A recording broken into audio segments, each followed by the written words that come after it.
कोल्हापुरातल्या नांदणी गावामध्ये एका चिमुकलीच्या रूपानं नवदुर्गेचं दर्शन झालंय। स्वतःच्या अपहरणाचा डाव हाणून पाडत स्वतःच्या भावाचा देखील तिने जीव वाचवलाय आणि या चिमुकलीचं अपहरण करणाऱ्या तरुणांना मला एवढंच म्हणावंसं वाटतंय, नवरात्रोत्सव आपण साजरा करतो, नवदुर्गेची पूजा करतो। खऱ्या अर्थानं ही नवदुर्गा ही प्रत्येक लहान मुलींमध्ये, प्रत्येक महिलांमध्ये आहे।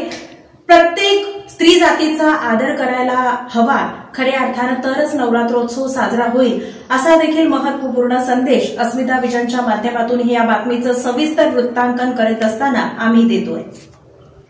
कोल्हापूरच्या नांदणी गावातील 8 वर्षीय स्वरा देसाईने अपहरणाच्या प्रकरणात धाडस दाखवत स्वतःचा आणि भावाचा जीव वाचवला। तिच्या साहसाचे स्थानिक तसेच सोशल मीडियावरही कौतुक होत आहे। माहितीनुसार स्वरा संध्याकाळच्या सुमारास लहान भावासह दूध आणण्यासाठी बाहेर पडली होती।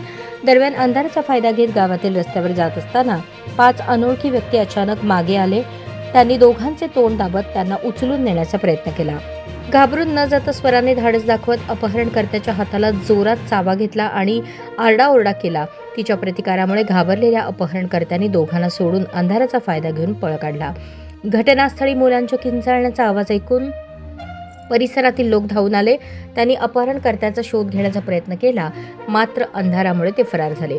स्वराच्या धैर्यामुळे भावाचे प्राण वाचले आणि तिचे हे साहस प्रेरणादायी ठरले आहे। शिरोळ पोलीस ठाण्यात संबंधित गुन्ह्याची नोंद झाली असून पोलीस CCTV आणि अन्य तपास पद्धतींचा आधार घेत आरोपींचा शोध घेत आहेत।